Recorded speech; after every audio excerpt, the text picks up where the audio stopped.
foi o primeiro campeão do futebol amazonense, né? Ele surge em 1908, foi fundado no dia 23 de junho, né? E essa data, eu sabia que ele tinha sido fundado em 1908, mas os jornais eu procurei, não achei o mês e o dia que eles foram fundados. Aí, qual foi a ideia que me deu?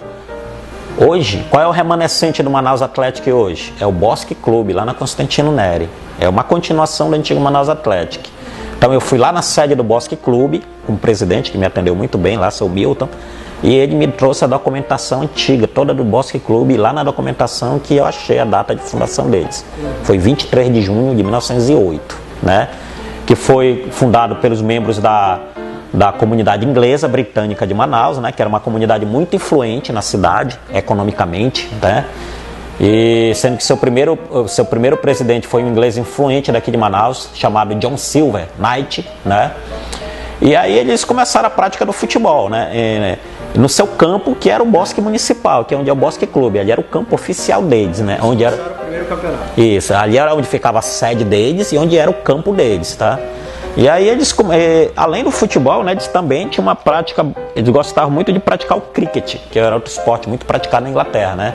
Ou seja, tinha dia que eles treinavam cricket, tinha dia que à tarde eles treinavam futebol, né? No domingo futebol, que como todos trabalhavam, né? É o amadorismo, né? Então eles só tinham tempo de treinar e jogar nos sábados e nos domingos, né?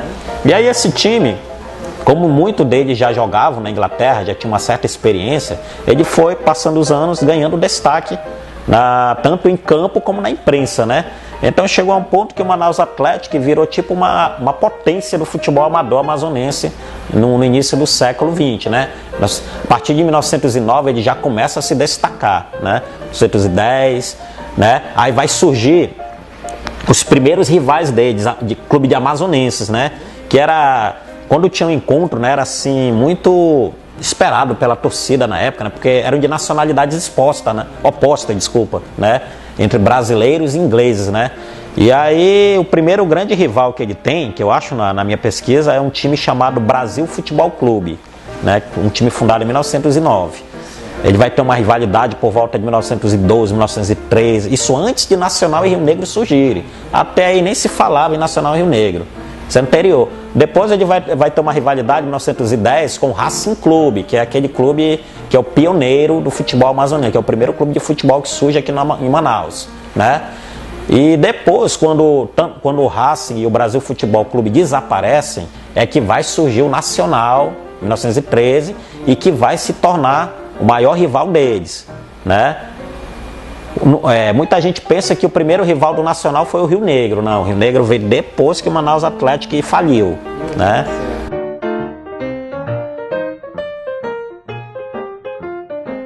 Era um clube da colônia portuguesa, né, formado por comerciantes, estudantes portugueses influentes, tá? E assim como no do Rio de Janeiro, resolveram homenagear, né, um patrício português, né, Vasco da Gama, né?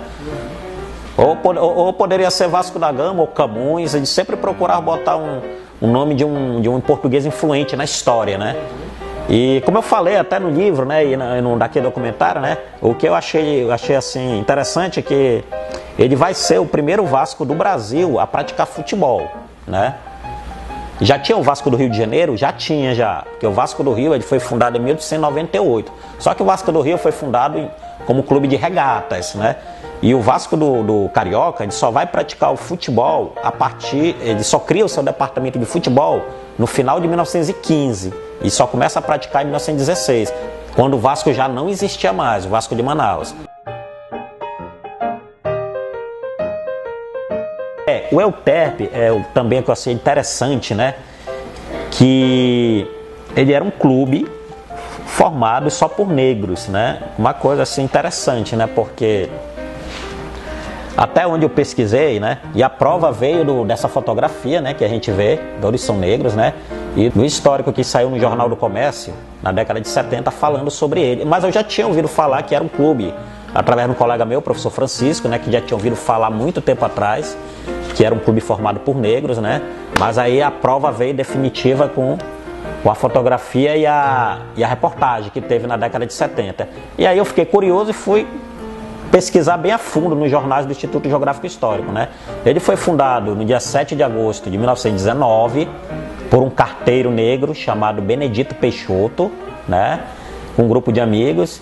E aí, desde o início, eles botaram logo no estatuto que só iam ser aceitos jogadores negros para participar do time, entendeu? Inclusive, se destacaram alguns jogadores, né? Como o Dodó, que era um dos craques dele.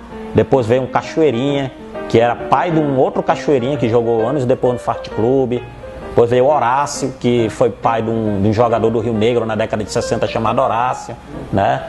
E outros jogadores que ele teve, né? Aí o clube disputou os campeonatos de 20, de 1921 até 1927. O Euterpe ainda disputa o campeonato amazonense. O Independência Futebol Clube, ele foi um clube fundado no bairro de Aparecida, que na época chamava Bairro dos Tocos, né? No dia 7 de setembro de 1925, por isso que o nome é Independência, que é o dia da independência do Brasil, né? Ele foi fundado no dia 28 de outubro de 1913, com o nome de Satélite, né? Disputou a segunda divisão dos campeonatos como satélite, ele disputou a segunda divisão do campeonato de 14, 15, e 16 e 17. Né? Depois, eles fazem uma reunião em novembro de 17, e nessa reunião eles decidem mudar o nome do time para Amazonas Sporting Clube. E já com o nome de Amazonas Sporting Clube, eles disputam o Campeonato Amazonense de 18, 20, 21, 22 e 23. Eles começaram assim não tendo destaque, né? Por exemplo, o Nacional ele vai ser fundado na casa do professor Coriolano, né, Duran, que era um influente professor que tinha aqui em Manaus no início do século XX, que dava aula no ginásio amazonense, né? E aí ele se reúne, um grupo de amigos, e resolve fundar o 11 Nacional, que era o seu nome inicial, tá? Só em 1914 que ele vai tirar o termo 11 e vai ficar só Nacional, né? Então eles formam, e um dos motivos do nome, porque eles só queriam, como diz o nome, né? Só iam aceitar jogadores brasileiros, né? Em contraponto ao Manaus Atlético, que só aceitava ingleses, né? Tanto é que ele já começa aí a rivalidade com o Manaus Atlético. E é interessante que no início, o Nacional ele não vai ter tanto destaque na imprensa como os outros times, né? Eu pesquisei em todos os jornais da época, eu só fui achar uma primeira notícia do Nacional em agosto de 1913, de um jogo que ele teve com o Manaus Atlético, né? Aí antes, janeiro, fevereiro, março, abril, maio, não achei nada. Então me veio a ideia isso, é porque ainda não era um clube competitivo, era, digamos assim, um clube pouco conhecido, ainda vivia obscuro, né? Então a partir daí que começa a surgir alguns craques como o Paulo Melo, o Cazuza, o Cícero Costa, que eram excelentes jogadores da época, né? Que vão levantar o Nacional mesmo como time, né? O Rio Negro ele também surgiu da ideia de um jovem estudante, o Shinda Uchoa, né? E ele reúne um grupo de amigos na casa de um colega dele, chamado Manuel Afonso, o Carranza, que era na rua Henrique Martins, e lá eles têm a ideia de fundar o clube no dia 13 de novembro de 1913, né? Segundo se diz, a origem do nome Rio Negro foi porque a casa do Carranza, quando abria as janelonas, né, parece que era de 2 andares a casa, dava de frente para o Rio Negro, né? Uma vista bonita, né? Então isso influenciou para eles batizarem como Rio Negro, né?